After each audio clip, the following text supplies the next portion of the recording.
एक बार गुरु नानक देव जी काशी के पास एक गांव में प्रवचन कर रहे थे। प्रवचन के बीच में उन्होंने कहा, सफलता के लिए प्रत्येक व्यक्ति को आशावादी होना चाहिए। प्रवचन समाप्त होने के बाद एक भक्त ने पूछा, गुरुजी, क्या किसी चीज की आशा करना ही सफलता की कुंजी है?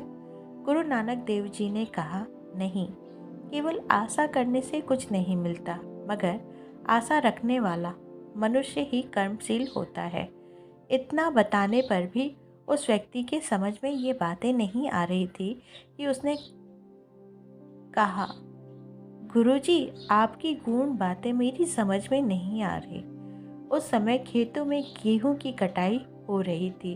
तेज गर्मी पड़ रही थी। नानक जी ने कहा, चलो मेरे साथ, तुम्हारे प्रश्न का जवाब वहीं दूंगा। नानक देव जी उस आदमी को अपने साथ लेकर खेतों की तरफ चल दिए।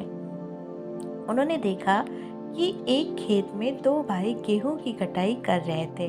बड़ा भाई तेजी से कटाई करता हुआ आगे था तथा छोटा भाई पीछे था। नानक जी उस आदमी के साथ वहीं आम के पेड़ के नीचे बैठ गए। दोपहर हो गई थी। छोटा भाई बोला, भैया, आज तो पूरी कटाई हो नहीं पाएगी, अभी बहुत बाकी है, कल सुबह आकर काट लेंगे। बड़े भाई ने कहा, अब ज़्यादा कहाँ बचा है, देखता नहीं, थोड़ा ही तो रह गया है। इन दो कतारों को काट लेंगे तो बाकी 12 कतारें रह जाएगी। इतना तो आराम से काट लेंगे, कल पर क्यों टालता है? बड़े भाई की बात सुनकर छोटा भाई जोश में आ गया और उसका हाथ भी तेजी से चलने लगा। थोड़ी देर में पूरी फसल कट गई।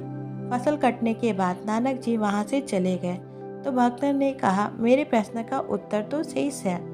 नानक जी ने कहा, तुम्हारे प्रश्न का जवाब तो उन दोनों भाइयों ने दे दिया जो फसल काट रहे थे। बड़ा भाई आशावादी था, तभी तो कटाई पूरी हुई। वक्त को प्रश्न का उत्तर मिल गया।